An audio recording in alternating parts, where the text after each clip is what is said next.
જય શ્રી કૃષ્ણ. આજે આપણે બનાવીશું સ્વાદિષ્ટ અને ચટપટા બ્રેડ પકોડા. તો એના માટે આપણે જોશે સામગ્રીમાં પહેલાં આપણે જોશે ગરમ મસાલો. મેં એમાં સૂકા ધાણા, લાલ મરચાં, તજ, લવિંગ, જીરું બધું શેકીને પીસી લીધું છે અને અધકચરો મસાલો કરી લીધો છે. પછી આદુ મરચાંની પેસ્ટ છે. આમાં લસણ અને કાંદા પણ નાખી શકાય, પણ હું નથી નાખતી. એમાં મીઠું, બ્રેડ અને ચણાનો લોટ અને બાફેલા આલુ, આટલું આપણે જોશે, અને ચપટી સોડા. તો હવે આપણે પહેલાં એનું સ્ટફિંગ બનાવી લઈએ. તો આમાં આપણે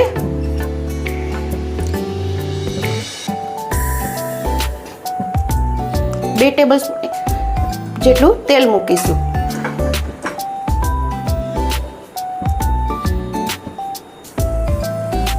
આપણું તેલ ગરમ થઈ ગયું છે. હવે આમાં આપણે 1 ટેબલ સ્પૂન જેટલો મેં મસાલો લીધો છે. ગરમ મસાલો અમે ઘરે જ બનાવ્યો છે અને એકદમ સરસ સુગંધ આવી રહી છે. મસાલો આપણો શેકાઈ જાય એટલે એમાં આપણે અદરક મરચાંની પેસ્ટ, આપણે તીખું જેટલું ખવાતું હોય એટલું આપણે નાખી શકીએ. એમાં મેં 1.5 ટીસ્પૂન જેટલું મેં લીલું મરચું લીધું છે, અદરક મરચાંની પેસ્ટ મતલબ. ને હવે એમાં આપણે નાખી દઈશું આલુ.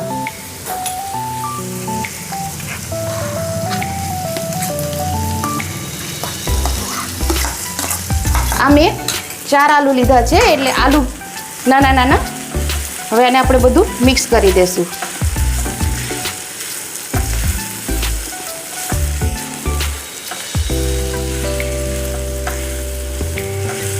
આ રીતે આપણે બધું મિક્સ કરશું અને ગેસની ફ્લેમ આપણે સ્લો રાખીશું. આમાં જ આપણે મસાલો કરી લેશું. 5 ચમચી જેટલી હળદર, 1/2 ટીસ્પૂન જેટલું લાલ મરચું. લાલ મરચું આપણે ટેસ્ટ પ્રમાણે, ધાણા નાખ્યા છે એટલે ધાણા જીરુંની નથી નાખતી. અને આ રીતે આપણે હલાવીશું અને ટેસ્ટ મુજબ આપણે નમક નાખીશું. પછી આમાં ઉપરથી આપણે ચાટ મસાલો ને એ પણ નાખી શકીએ, સંચર પાવડર નાખી શકીએ, પણ આપણે આમાં લીંબુ નાખી જોઈશું છેલ્લે. એટલે આ બધું આપણે મિક્સ કરી લેશું.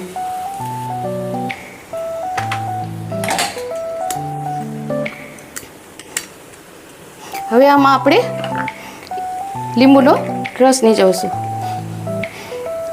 નાનું લીંબુ છે, મેં 1 લીંબુ લીધું છે. અને આને આપણે બધું મિક્સ કરી દઈશું.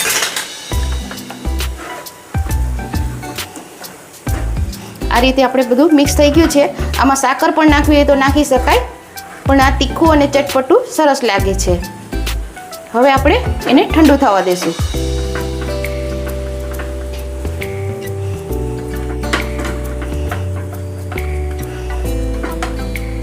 આ રીતે આપણે એને ઠંડુ થવા દઈશું. અને હવે આપણે બેટર બનાવી લેશું. તો બેટરમાં મેં 1 કપ જેટલો ચણાનો લોટ લીધો છે, જે ચાળીને મેં કરી લીધો છે. એમાં આપણે સ્વાદ પ્રમાણે મીઠું,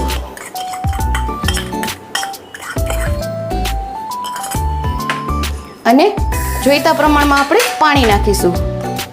હળદર નાખવી તો નાખાય, ઓપ્શનમાં છે. પીંચ જેટલી હળદર અને 5 ચમચી જેટલી હિંગ નાખીશું. અને આને આપણે બધું મિક્સ કરી દઈશું.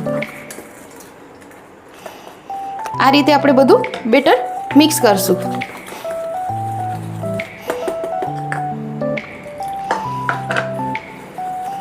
આ રીતે આપણે બધું મિક્સ કરતા જશું. મિક્સ કરતી જ કરવાનું છે, એટલે ગાંઠા ન પડે. અમે અદરક મરચાંની પેસ્ટ હતી એ જ પાણી લીધું છે મિક્સરમાં, એટલે પેસ્ટ બી વેસ્ટ ના જાય.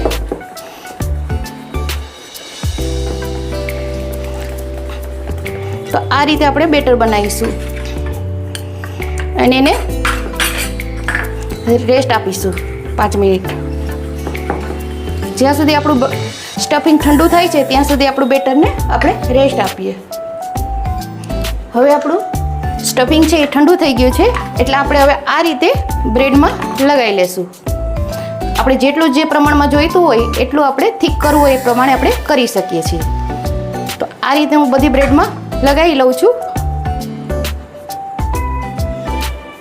મસાલો વધારે હોય તો ટેસ્ટ સારો આવશે, એટલે આ રીતે હું બધા તૈયાર કરી લઉં છું.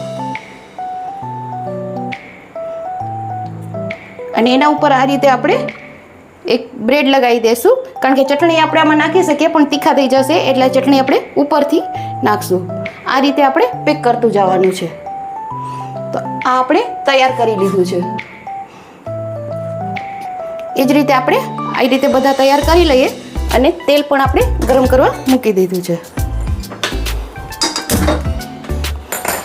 આપણું બેટર થઈ ગયું છે. હવે એમાં આપણે ચપટી સોડા નાખી દઈએ, કે બેકિંગ પાવડર જે હોય આપણે નાખી શકીએ છીએ. અને આ રીતે આપણું બેટર હોવું જોઈએ. અને એમાં આપણે 1 ચમચી જેટલું તેલ નાખી દેવાનું, જેથી બેટર સરસ થઈ જાય અને તેલ ના પીવે. તો આ રીતે આપણે એકદમ મિક્સ કરી દઈશું અને આપણું તેલ ગરમ થઈ જશે.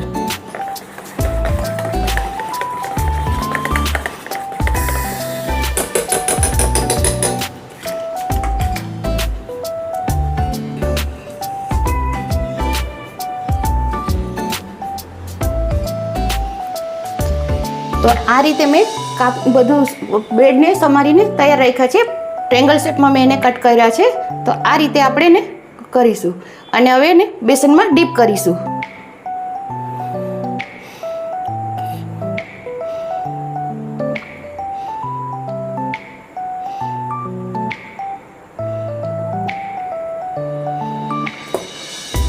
હવે આ રીતે આપણે એને બ્રેડમાંથી વધારાનું છે એ આપણે બેટર નીકળી જશે. આરામથી આપણે મૂકી દઈશું આમાં. આ રીતે બીજું પણ આપણે આ જ રીતે આપણે કરીશું.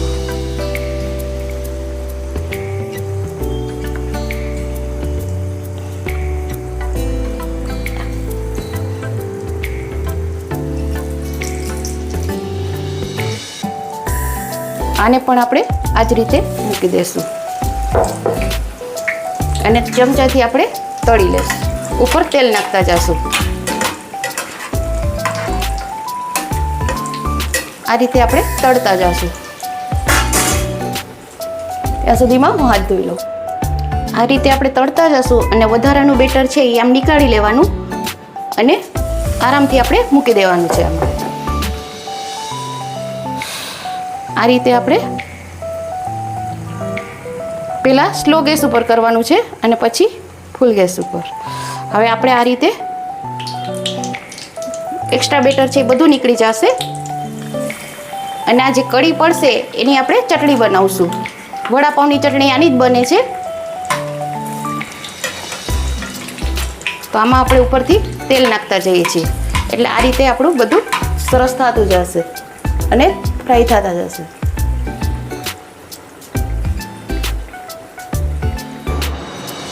તો તૈયાર છે આપણા મસ્ત સ્વાદિષ્ટ ચટાકેદાર બ્રેડ પકોડા. એને આપણે આમાં ચાટ ફોર્મમાં પણ ખાઈ શકીએ. મેં આમાં બ્રેડને ઓલી કાપી અને એમાં દહીં ચટણી લગાવ્યા છે અને ઉપરથી ચાટ મસાલો વગેરે નાખ્યું છે. તો બહુ ટેસ્ટી લાગે છે. અને આ રીતે પણ આપણે કરી શકીએ, કેચઅપ સાથે કે આમલીની ચટણી સાથે પણ ખાઈ શકીએ છીએ. તો તમને જે ભાવે એ ટ્રાય કરજો અને મને કોમેન્ટ કરીને કહેજો કે તમે આ રેસીપી ક્યારે બનાવશો અને મને કહેજો. જો તમને મારી રેસીપી પસંદ આવી તો મારી ચેનલને લાઈક કરો, શેર કરો અને સબસ્ક્રાઈબ કરો. બધાને જય શ્રી કૃષ્ણ.